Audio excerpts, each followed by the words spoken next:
For a long time now, the Ward has been my favourite class to play in Grim Dawn. It is extremely fun to play, it's not too difficult to learn, and visually there's a lot of feedback too, making it very pleasing in the eyes. This is my build to share with you, but disclaimer, when I say build, I'm focusing on a few key details rather than every nitty gritty thing, as my Grim Dawn mileage may differ from yours. If we were to use the term build for a moment though, it is important to note there are many builds for a Warder, each with strengths and weaknesses. I've experimented with a lot of them, and although some have far higher survival than mine, and if I was playing hardcore I would for obvious reasons adjust mine to suit, I prefer the simplistic nature of my own and how it plays. If you're interested in all my items, my devotions and skills, I have linked Grim tools in the description for you to check out. So the build mainly revolves around Primal Strike and Savagery.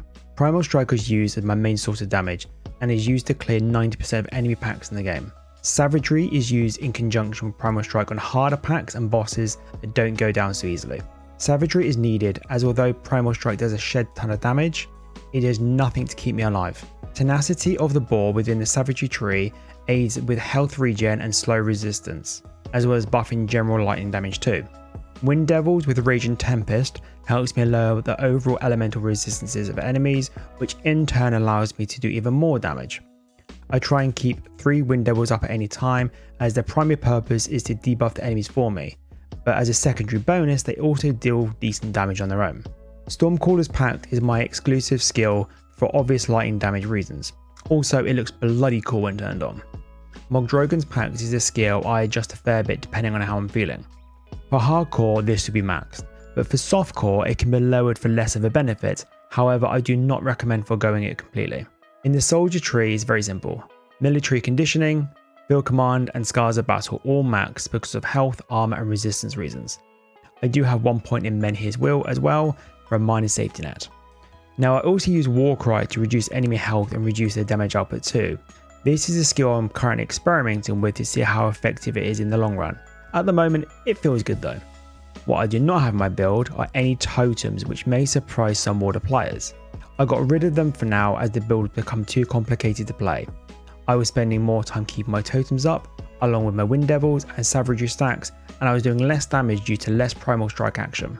The build has become squishier due to no Wendigo totem, but I'm trying to make up for that right now by simply playing a little bit more cautiously and not being a hero on bosses when I don't need to be.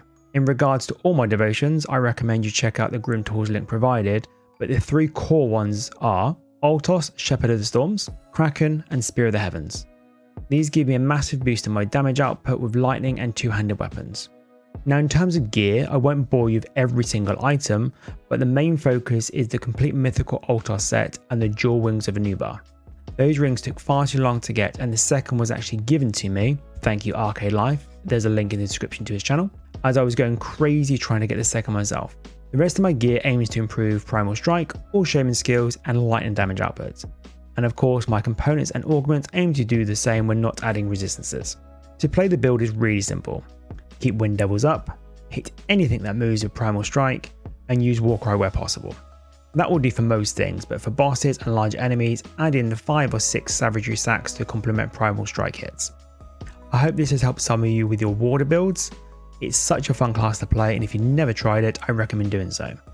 For those who do play a Warder already, what do you think and what would you change? Let me know in the comments below. Thanks and stay safe for everyone.